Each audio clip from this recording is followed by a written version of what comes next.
software we use at the moment, obviously, we're limited to a certain amount of hours that we're allowed to record on the software, so we can only sort of do maybe 2 a month at the minute until I upgrade it fully.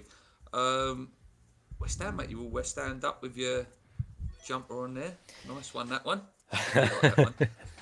Based on the classic Paolo shirt, as I've called it, that one. That's a great shirt, that one. Yeah. Great shirt. There's on the back, I'm not going to stand up, but on the back of the jumper, there's Snowman DiCanio doing the scissor kick. Oh, nice.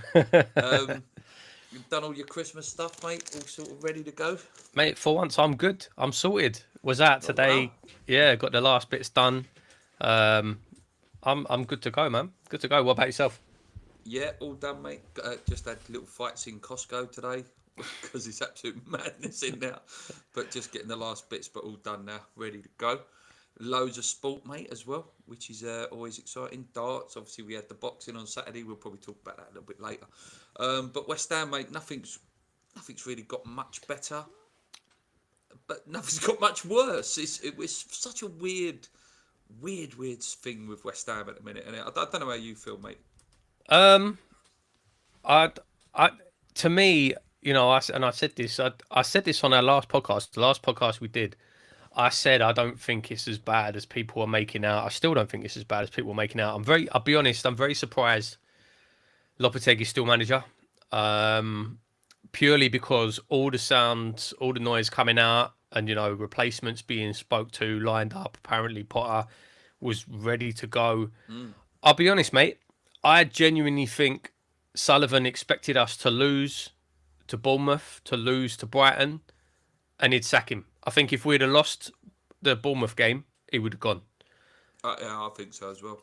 But it didn't happen, and I don't think they can really sack him after, you know, 3 games undefeated, 5 points from those 3 games. So we're kind of in limbo at the minute. Yeah, it's funny, isn't it? It's like I say, it's not that good. It's not that bad, and I think it's just the like of it. You know, like it's just very like I don't know. Results are not really affecting me because I feel it's just going to be a mid-table mediocrity this early in the season, which is quite sad. But I mean, we're not too far off it, you know. No, and that's what I keep saying every preview, mate. Every preview, I say 2-3 wins, and That's you're it. I mean, like what annoys me, right? What annoys me is right now, according to the pundits, according to the press, according to everyone else, West Ham are fighting to stay above the relegation zone, right? We are 2 points behind Man United. Would any of those pundits ever say Man United are fighting to stay above the relegation zone? No. They're looking at Man United and saying, oh, Man United are only a couple of wins away from the European places. We're 2 points behind them. You know what I mean? Like we could go if we beat Southampton, and we should beat Southampton on Boxing Day, we go in front of them. Yeah, but then the fixtures after that are Man City and Liverpool, which is. I mean, that's the thing. Like you have to expect that City will find their form against us, 100%. Liverpool, yeah, forget about it. But it's not. It's not that bad. It ain't that bad. Personally, I don't think the football's that bad. Bournemouth game was a brilliant game. That's a really good game. Great game to watch. I missed the first half against Brighton because I ended up having to save my mother-in-law who broke down in Tesco's car park. So I missed the first half. I saw the second half. You didn't miss much. I saw the second half. And apart from, you know, maybe the last 15 minutes where we kind of went 5 at the back and we sort of sat in a little bit. Just up until that, it was donut, weren't it? Like there was no midfield. But up until that point, I didn't think it was bad. Yes, Brighton had chances. We had a couple of chances as well. So I don't know. I feel like this is a me thing, right? Because it seems like everything I see, whenever I go onto, I don't like social media, but if I do see social media, or if I go onto the forums after the games these days, it's so negative. Everything is so negative, and I don't see it. I don't know whether that's because I was so I don't know what the right word is. I was so traumatized by the David Moyes football. Yeah, I think anything now. I think a lot of us was at that point.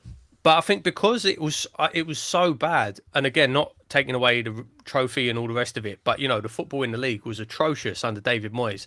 I think because I hated that so much, I'm not going to sit here and say the football now is amazing and it's brilliant and, we look like Barcelona. We don't. But it's No. not as bad as what we were the last 18 months. I'm sorry, it's not. Um, yeah. Here's a question for you then. So, with January approaching, and it's a big January, because obviously with Mikel Antonio, we've not spoke on a podcast about it. We spoke, in our chats about it, but we've got to go and do something. And in my opinion, I don't think Lopetegui will be there after this season. Do we go back him, or do you sack him now and get someone else in? There's a question for you. I mean, the problem is, it shouldn't make a difference. If we were doing this properly, like we're supposed to be, the whole reason we employed Tim Steeden as a technical director was so that didn't matter. It shouldn't be a matter of backing Lopetegui or not. We should be signing the players we want to sign for our vision as a club.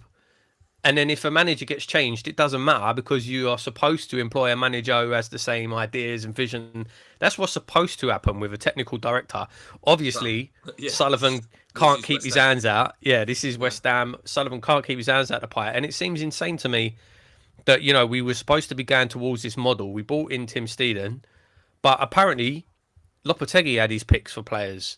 Sullivan had his picks for players. Steeden had his picks for players, and they all got a couple each. It's ridiculous. It's insane. So, but I mean, to answer your question, would I back him in January? I agree. I don't think he'll be here next season, and because of that, no, I wouldn't. I'd maybe look at a couple of loans. We're not going to get relegated this year. We ain't going down. No.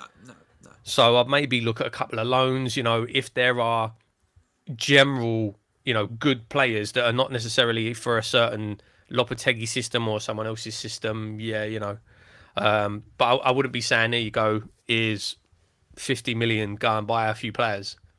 Yeah, no, I agree. So on that then, so it looks like Kudus, mate, basically West Ham have put him in the shop window now, haven't they? And said, we're at 90 million, 100 million, whatever. Do you think he goes in Jan? The rumour is Man City today. Man City 75 million bid potentially. I can't see it. If we get 75 million pound on the table, bite their arm off. Absolutely. Where do you stand with him at the minute? Because listen, I sort of half understand why he is what he is. A stepping stone was always going to be West Ham. But if a player don't want to be there and they've got to put in sulky like performances, go. I don't care anymore. I've done my time with falling in love with players. Yeah. No, I it's obvious, and I think since the start of the season, he doesn't want to be at West Ham anymore. Mo Kudus, he wants to be somewhere else. I don't think he's been very good this season at all. Obviously, he was suspended for 5 games. As well.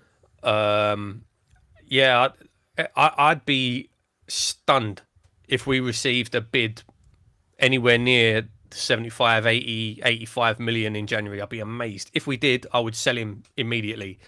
Because, and it's not just the fact that I don't think he wants to be here. And this was true when we signed him, we can't fit him into the team. You can't fit Kudus, Bowen, Somerville. They don't fit into the same team. So I don't think it would hurt us if we sold him. I don't. No, unless you're going to try Kudus in the 10, which he won't, it's never going to work. Bowen is so much better on the right, and Kudus is so much better on the right. And, by trying to get them both in, you sacrifice the ability of them, don't you? Because I think Bowen has stepped up now. Do you not think? He can be greedy, but but you can tell he's giving everything. He is. You can't deny his commitment to the cause. You can't. He's and this is something I'll say, and it's hard to know. Is this instruction? Is this the players just not doing it? But I did notice, like I say, I only caught the second half against Brighton, but there were times when Bowen was off pressing and he was flying at the keeper and he looked around and there was nobody with him. No one went with him.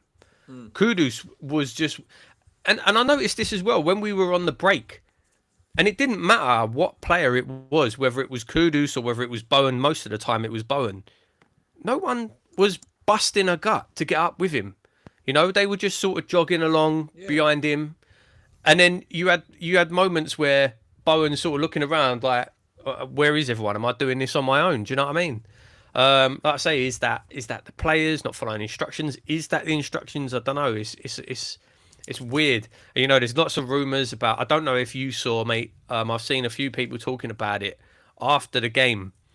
Kudus, Somerville, Wan-Bissaka stayed out on the pitch. Like even the crowd had gone. I don't know if you've seen the pictures, and No. they stayed on the pitch chatting to themselves. Didn't go back into the dressing room with the other players and the rest of the team. They stayed out after most of the fans had even gone. Weird. I've never seen that before. Didn't see that. Yeah, I've never seen that before. It's weird, and it's like, are they? You know, there's rumours of rifts in the dressing room and all the rest of it, and like I don't know. It's a weird situation at the minute, man. It's not, and it's that, you know, for me, like I say, I don't think the football's been as bad as people make out. The results definitely haven't been as bad, you know, but it feels like we're. Do you think some of it is though that, you know, what we was just saying about, you know, Steiden as a pick, Sullivan as a pick, this one as a pick? Do you think some of it is they've brought him in and then they've not really fully consulted with him in terms of, well, what works? Like we bought Wan-Bissaka, who is excellent player, but he's not the player that Lopetegui needs. He's not, and there's like one of the things I say about that. He's not the player that Lopetegui needs. You know, I've heard a lot of people say, "Well, who's improved under him?" Aaron Wan-Bissaka has scored how many goals in his career? Yeah, He's already scored 2 for West Ham. and he, arguably, I think you could say, what is he our best player this season? Yeah, So far? you know, and you see him on the ball. He's very good on the ball. He's got good feet. Fantastic tackler, slide tackles. Yeah, I mean, would Wan-Bissaka be better playing more defensive? Probably. I don't know. It's so weird, man. It's so weird. It's so weird. I do think it's at the point now where we're past the point of no return with the fans. You know, I think too many fans have had enough of Lopetegui. It doesn't matter what happens now. Then they're going to want him gone. I think it's the same with the board, and if there's risks with the players, I do think we're too far gone. And it's a shame, man. It's a shame because I don't think it's been as bad. I don't think we've given it as much time or have had as much patience as we should have done. But I do feel like we're past that point. The problem is if he keeps picking up points, they can't sack him. No, mate, it's like I say, it's weird. It's very, very weird at the minute. Let's check this comment up. Guys, what's happening with Galeur, mate? Can't understand why he's not getting game time. Yeah, it is strange because obviously Ollie Scholes has got some minutes now, and Casey, weren't it, that come on for Bournemouth? Yeah, what do you make of this one, mate? Surely he can't do any worse. You know, he can't do any worse than what's out there. No, and I think the biggest issue is I don't think he's playing for the under-21s either. Yeah, so the development is stalling. Yeah, that is weird. I would like to see him get minutes. I would. You know, I definitely, and I said this previously, I think everyone at the club knew Kudus would not be at West Ham past this season. No matter what happens, Kudus wouldn't be here. And I definitely feel like Gilhelm was bought as an option, yeah. as a project there, you know, for when Kudus goes. You know, if Kudus goes, if we get 75, 80 million pound for him, which I don't think we will in January. If we get over 50 million for him, you know, and then you look and you say, okay, Kudus is gone, but we've got Bowen, Somerville, Gilhelm. That's nice, man. That's still a nice number of players there.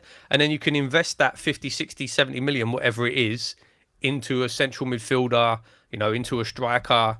So, you know, I think that might be it, more of a project. But yeah, I would have liked to have seen him get more minutes. I think that I think Jules Jervey could have been really good in this team as well. I really do. I was really impressed with what I see with him towards the end, and I think he might have give us that little bit of dynamic that we needed. A little bit. What about this one, mate? It says offload Kudus, Paqueta, Alvarez, Fulkrug are good. With Cresswell, Ings, Antonio off the wage bill too, there will be plenty of Wonga in the summer. That's true. The problem is then you're looking at an entirely new team. Kudus is gone. Again, yeah. Yeah, by all sounds of things, Paqueta will probably be gone as well. Alvarez, I think, goes. Depending on what happens with a manager, I would keep Alvarez. Fulkrug is going nowhere. He's on too much money. Rodrigo will go. Agerd will go. If you heard the Agerd stuff, mate, apparently, by all accounts, obviously Real Madrid have the injuries to Rudiger and Militao, and he's apparently played so well for Sociedad. Real Madrid are looking at him, mate, and may bid about 40 million for him. I mean, he's only on loan, isn't he? Is he on loan with an option, Yeah, or? I don't know. See, that's the thing, isn't it? If Real Madrid come knocking for you, though. That's the problem is, though, if we've made him on loan with an option for like 15 million, they'll just buy him for 15 million and then sell him for 40. Do you know what I mean? So we look stupid then, don't we? We look so stupid. Yeah. Anyone else you wouldn't mind seeing go? There's a lot of talk, obviously, about Todibo, but I would keep him. I think Todibo looks a fantastic player. There's lots of rumours. He's trouble. He's a bit of a troublemaker. But I think he's got such a good potential as a player. I really would like to see him stay. What about Emerson? Emerson apparently, heavily linked to Juventus. I don't think he's looked as good this year, and I like Emerson. I don't think he has. He hasn't looked as good this year. I think Emerson played his best when Paqueta was on it. Him and Paqueta linked up really well, and Paqueta's been off it, and because of that, I don't think Emerson's looked as good. Obviously, scored that wonder free kick the other week. Oh yeah. But he's not the youngest, and let's be honest. If Juventus come in, he's gone anyway. He's gone. It's just so many holes, man.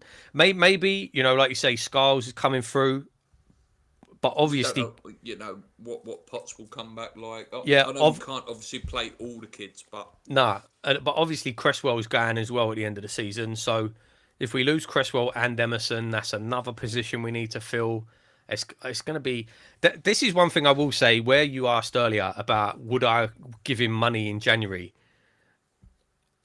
The problem is we've got so much business we're going to need to do at the end of the season. You'd want to do some in January. Do you know what I mean? Rather than having to sign 8 players in the summer. Yeah, the club is in such a weird place right now. Though, isn't it? It's so mad because, you look at the summer and you think, oh, yeah, West Ham did well. And then obviously you see them play. It's just so weird. What about, where do you stand with Carlos Soler? Obviously, it sounds like West Ham may agree a 20 million fee, but then I don't think we'll agree to wages. I really like him. Big money, but he's on big money, but he's on. What do you like him? Yeah, I really like him. Yeah, yes, he's on big money, but at PSG, everyone's on big money. If he wants to play somewhere else, he's going to take a pay cut wherever he goes. No one's going to pay him 250 grand a week. No one. So, yeah, but I really like him, and I'll be honest with you. I think part of the reason we looked so poor, well, I don't even think we looked poor, but part of the reason we didn't look as good against Brighton was because he weren't there. He's so good. He's back on Saturday. It was only Thursday. It's only a one match game, one match ban. Yeah. But Paqueta's out, but that could be a good thing. Yeah, and I think he links. He's really good at linking that midfield. He's the only one in that midfield that seems to really get around the pitch. He's got really good passing. I'm a big fan. I really hope we keep him. And again, looking forward, Paqueta goes at the end of the season. Soler steps in. What's the main thing you think we need then? If you wanted something in January, let's say you can have 2. I'll tell you what, you can have 2 out and 2 in. Who would be the 2 you'd want gone and the 2 you'd want potentially bring in? Well, if you've got names, that would be nice as well. So Kudus, I would let go if the money came in. I don't think it will, but if we did get £75 million bid for Kudus, I'd see you later. I would absolutely let him go in January. We sell him, bring in a striker. We need a striker. With Antonio not being able to play, we need a striker. We can't rely on Fulkrug, and I don't think Bowen's great up front. And then we need a midfielder. We need a centre midfielder. We need an energetic. I think we need 2, mate. We need that big, energetic. Who would I let go? I would let Paqueta go. I'd let him go. I would let Paqueta go, or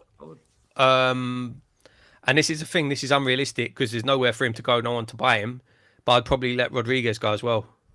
Well, there's rumours that he may go back to Betis, but what we're basically saying is because you was a free, you're our plan, and someone's got to pay 2-3 million for you, which I think's fair enough. Yeah, of course, yeah.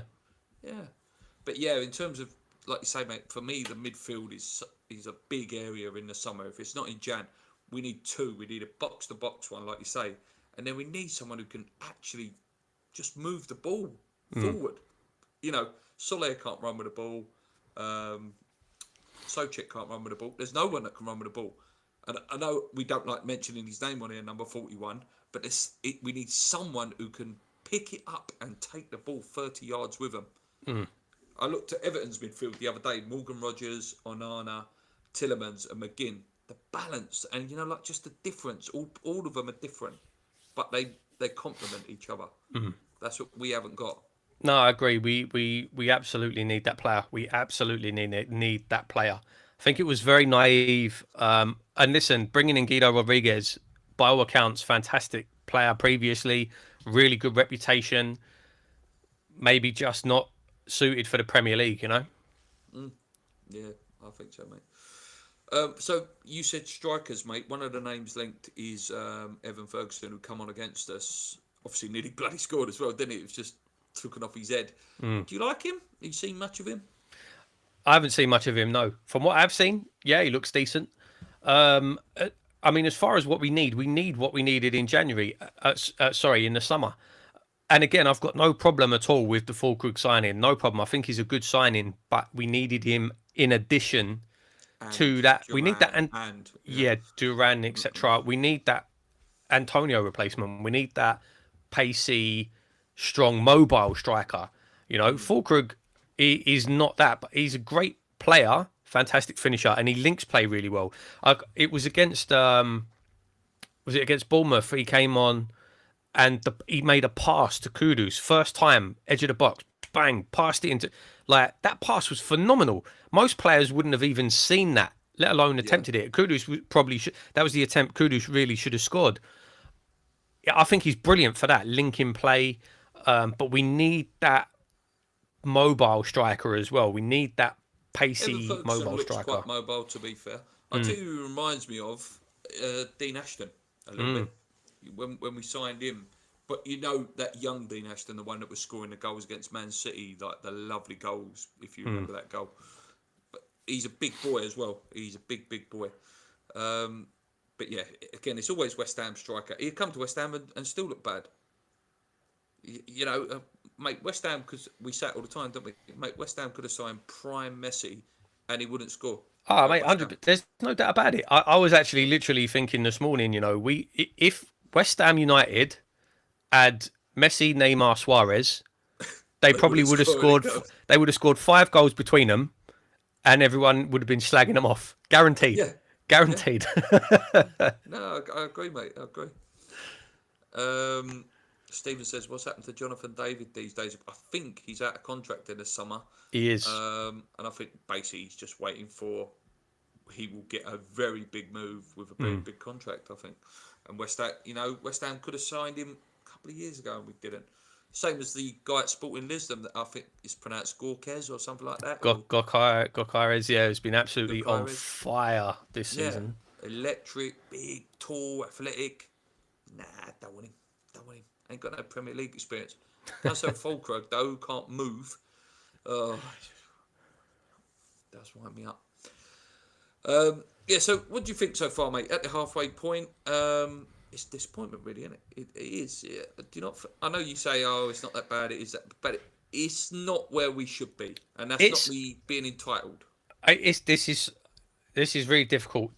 Would I have liked us? Would I have hoped for us to be better and to be higher up the table and to be playing better football? Of course, man. Of course, absolutely. But has it been disappointing?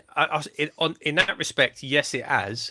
But I do think there's mitigating factors. I really do. You know, if you look at the home games, you know, we played 5 of the top 6 at home already. Second half of the season's much kinder to us for fixtures with games we're playing at home. You know, we seem to catch teams at the wrong time. You know, we obviously got beat by Man City, then they turn into absolute rubbish, and then as soon as we play them again, you watch, that'll be their turning point again. Yeah, you know, we're catching teams at the wrong time. Obviously, Fulkrug, our main striker, injured on international duty, out for after season. Antonio. And Antonio, Carvajal is missing. obviously, I do.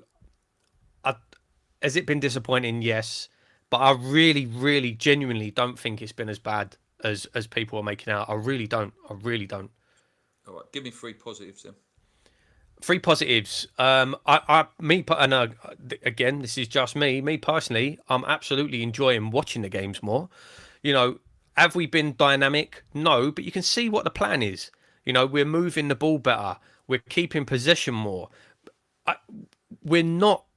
Yes, we did it for like the last sort of 15 minutes against Brighton, but we're not sitting back in our 18-yard box in a low block and just trying to ping balls on the counter. I hate that.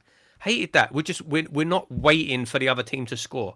We're actually trying to play football. For me, that's a positive. How successful it's been, debatable, but we're trying. For me, that's a positive. Another positive is if we go a goal up or we go 2 goals up, we don't then sit back. We keep going. We keep going. Again, that's a positive for me. I'll tell you what. Player-wise, positive then? Yeah, I was going to say, you talk about player-wise. One player I absolutely want to highlight as a positive, Thomas Soucek. Yeah, I think that's a fair point, mate. I was going to say, we're saying about Paquetá going, blah, blah, blah. I'd keep Soucek. Oh, mate, 100%. Now I would. If you ask me what players have improved under Lopetegui, I'm giving you Soucek.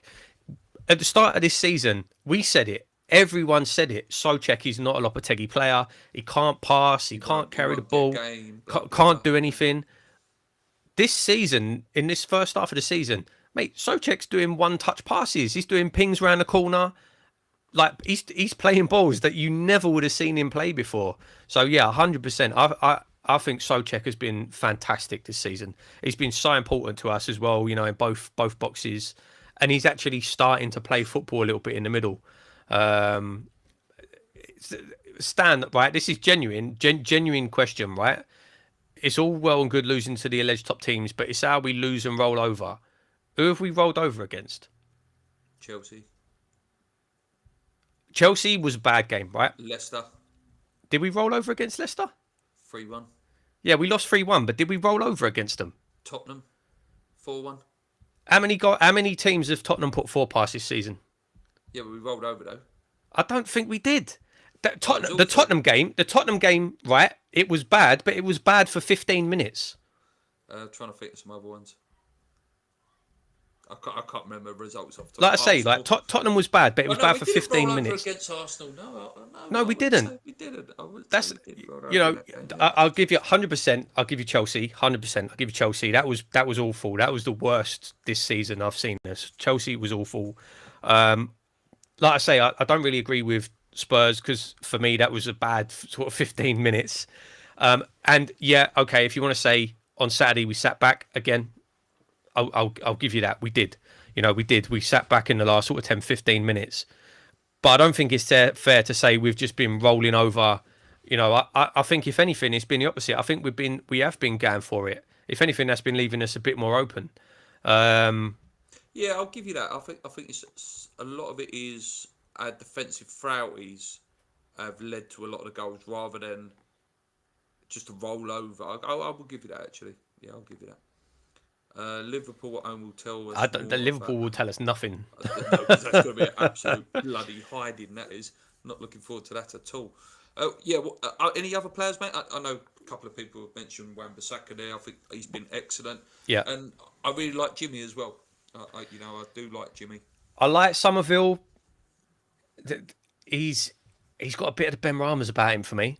Do you know what? A couple of channels have been saying that, mate. It's weird that you say that. He has, he's got that pace and he's really direct and he's really good at running at people. But his end product ain't there. What he could do in the Championship. He's desperate? Do you think it's because he's desperate that when he comes on to make an impact? I think it's more that he just doesn't. It's not the same, running against and cutting inside and pinging shots off against Championship defenders. You can't do that in the Premier League. It's not the same. You can do it if you're a Mo Salah. Yeah, you know what I mean? Even Bowen, yeah. Bowen seems to have mastered that shot. Yeah, exactly. Bowen can do it. But you have to be a top level. And I'm not saying that Somerville won't get there. He's a young player. His first season with us in the Premier League. Hopefully he'll get there. But at the minute, yeah, his end product is, for me, is lacking a little bit. Yeah. Hopefully he turns that around. I Again, do like him if though.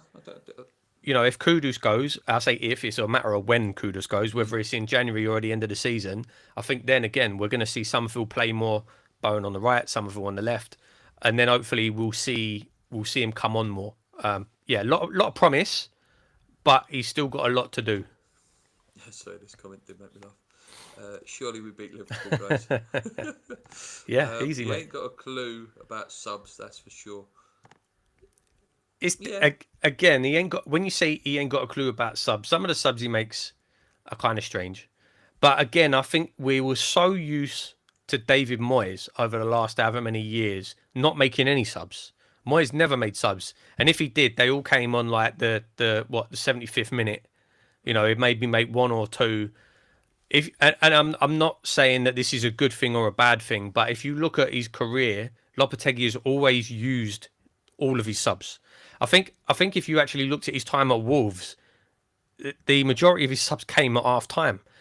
So you could say, oh well, that's because he got the starting lineup wrong. He had to change it. Maybe he just likes rotating players. I'm not saying it's right or wrong, but it's not something that he's just started doing. He's done that his whole career. I'll give you a little scenario, mate. Obviously, Ruben Amorim, at Manchester United, he's had a couple of really good wins, and obviously, absolutely spanked the other day, and he's had a couple of them spankings. I'm not saying he's a bad manager, but what I will say is I think that could have happened at West Ham because it would have been worse players still trying to adapt to that system. I I'm, think it I'm would not have been. seeing anything much better at Man United, and I've No, watched no. most of their games with I think Amorim. it would have been exactly the same at West Ham, and that's the frustrating thing. I was talking earlier about the perception of the clubs. You look at the perception in the media and everywhere else is, oh, West Ham are fighting relegation this season. We're 2 points behind Man United. The perception of Man United is, oh, they're only 6 points behind European places. They're challenging for Europe still. That's what annoys me. The perception of Lopetegui after a bumpy start. It's rubbish, useless, made a mistake, shouldn't have got rid of Moyes. Amorim comes in, gets turned over yesterday at home at Old Trafford, 3-0, and he needs time. He needs time. It'll take time to work it out. Why is the perception so different?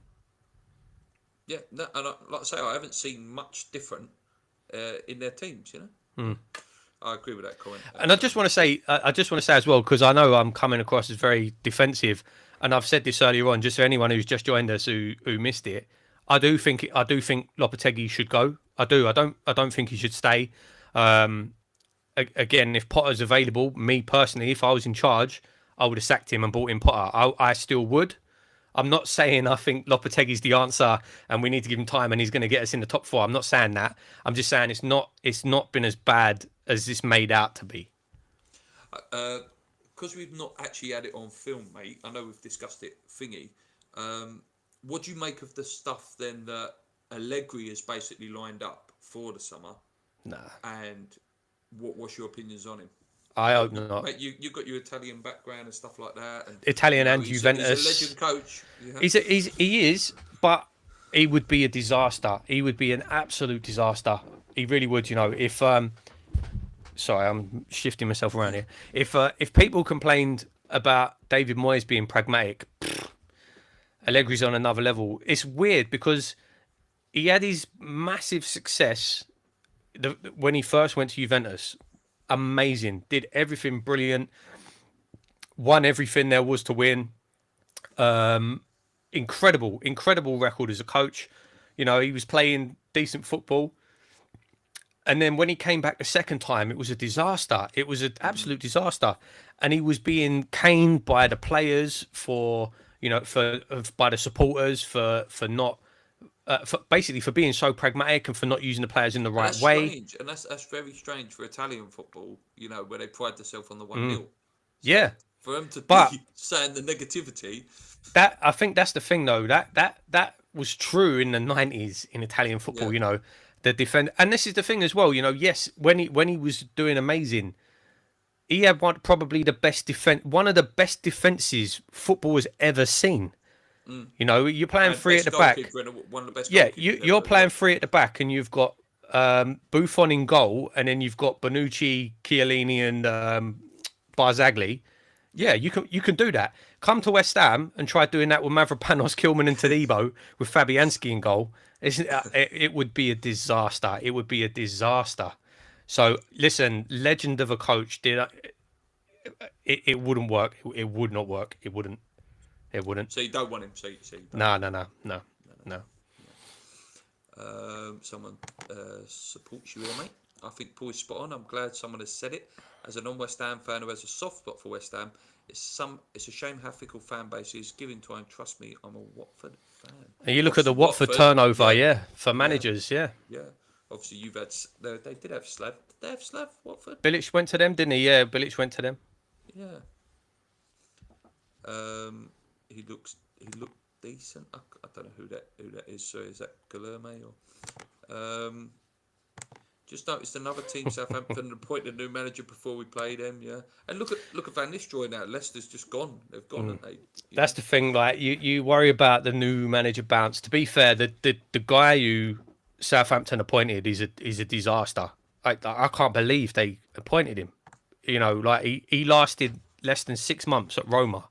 Roma sacked De Rossi, which was a stupid decision. You know, after they sacked him, the fans were up in arms about it. The players were up in arms about it. They loved De Rossi, absolute legend, obviously Roma legend as well. Massive legend. Yeah. Sacked him, brought this guy in. Mate, they were like, I think 6 points above the relegation zone. Roma lasted less than 6 months. Oof. Yeah, we should not be that, like, expect nothing except 3 points. Let's go into that now then. So Southampton on Boxing Day. Do you think if he loses that, he could get sacked? Oh, God, yeah.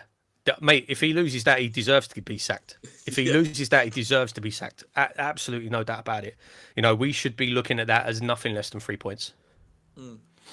Yeah, no, like you say, man, I can't see anything else but a West Ham win. But this is West Ham, mate. I can't even really name any Southampton players at the minute. You know, their team has gone so on the decline. I can't see anything more. Sorry, just a player that's coming to my mind because we said Southampton. What about Ward-Prowse? Would you welcome him back next year? Would I welcome him? It'd be a good option. It'd be a good option for us. But I don't think he's even playing for Southampton. Well, he's not at Southampton, is he? Not Southampton. He's Forest. Yeah, he's on loan at Forest. He's not even playing at Forest. I don't think he is playing at Forest. He's not. No. He's not even playing at Forest. Look how well they're doing. So I would take him back as an option, but he's not the answer. You know, he's not the answer. No, that's fair enough. Yeah. Sorry, it's a good comment as well. Yes, love Bilic, but he didn't have a clue with his subs. Ogbonna has been amazing for us this season in the back three, but can't stay. I forgot about Oggy. Ogbonna is absolute legend. Listen, genuinely, Ogbonna, in my opinion, is one of the best centre halves we've ever had, without a doubt. When he was in his prime, unbelievable defender, absolutely unbelievable defender. Yeah, I think when it was, you know, we only got to see it for about 5 or 6 games, didn't we? Him and Zuma. Mate, they were unbelievable together. I think Zuma's one of our best defenders ever as well. It's just his knees couldn't run anymore, but he was a great defender. Zuma, fantastic defender. Yeah, just a couple more things on West Ham, mate. What's your highlight of the year? Because I don't know whether we'll do another podcast until 2025 now. So, what's David Moyes? Thank you for your services. Goodbye. That was a highlight, yeah.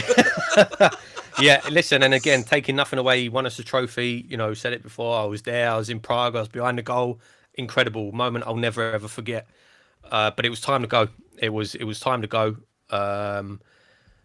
The optimism of that period, the optimism in the summer. You know, everyone's saying we won the transfer window. That was good times. Yeah. If you were going to say this season, Newcastle for me, the Newcastle win. What, as a highlight? Yeah. Yeah, that was a good win. That was a very good win. It was quite a good performance as well. We did play really well in that game. Yeah, right. Let's move on then, mate. So boxing, Alexander Usyk remains, and I'm very happy about that. Listen, I like both of them. I won't say I don't like Fury, but it was a very weird fight for me because usually there's someone I hate when I'm watching it. This one, it was like I didn't really care, but I did want Usyk to win. You know, I did because I really like the guy. I think he's a proper sportsman. I love that he's got this angry, aggressive face, but really he's a funny joker.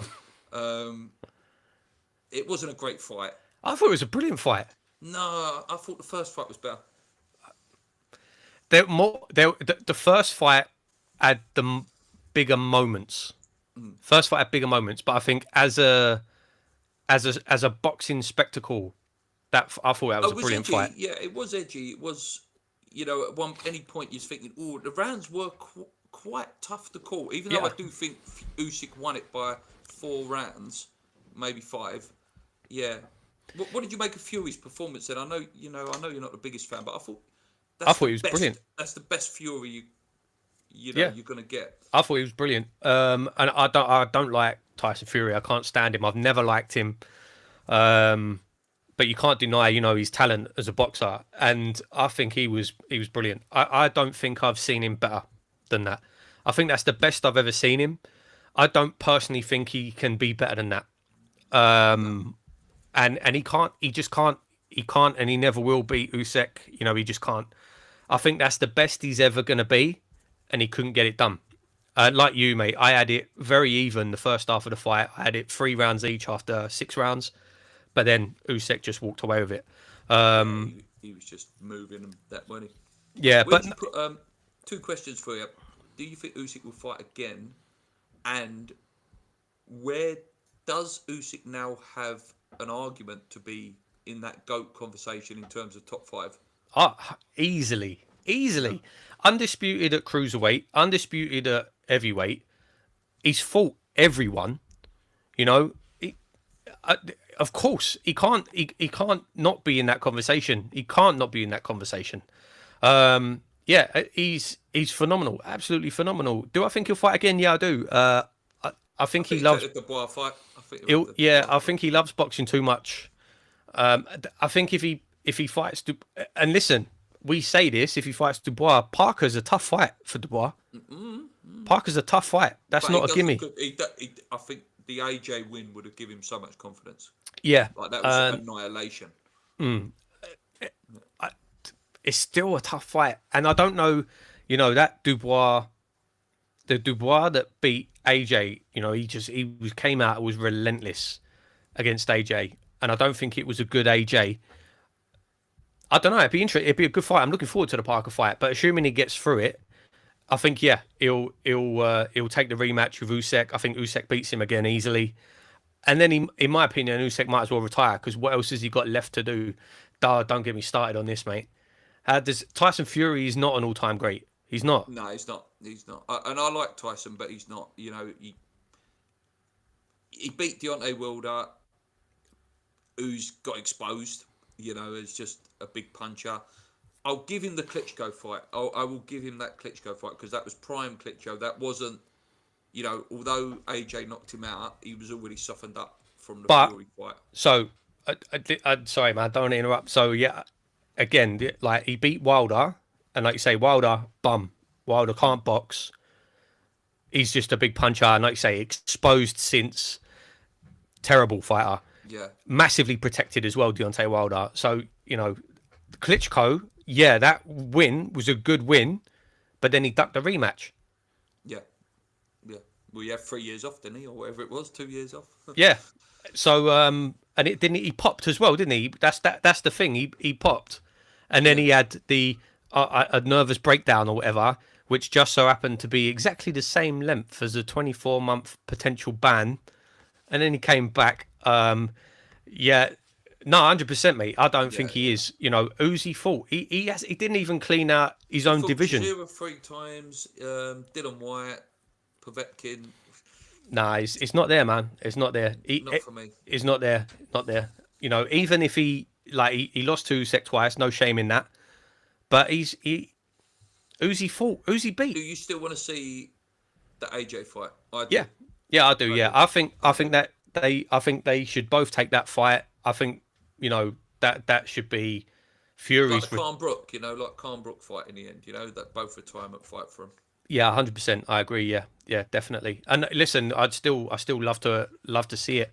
It's interesting. I see Usyk was asked. Now he's done 2 fights. He's done 24 rounds with both men.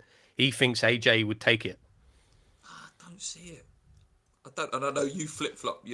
I do flip flop. With And Ngannou, after the Ngannou, you was like that AJ smashed him to pieces, but then Dubois absolutely annihilated him. Yeah, and I think Fury can do that to him as well. I think it really just depends on what AJ turns up. I do. It depends on what AJ turns up, and I said this to you, in our chat. I think this loss is going to massively damage Fury. I really do. I think this is going to massively damage him. Like I say, I think that was the best he can be. I don't think he'll ever be that good again. And I think mentally now, I think this could really damage him. So. And he's worth both of them are worth an absolute fortune now. Him and Oh, Joshua, they're worth an absolute fortune now. I don't know what's that say. Does Obertal give Usyk issue at his age at cruiser? There is that option as well. He could step down to cruiserweight because there's some bloody good fighters down there. Bivov, that other guy, Bitov, who are fighting it. The two that are fighting each other. Yeah. I wouldn't like to see it, to be honest. I would like him to retire undefeated.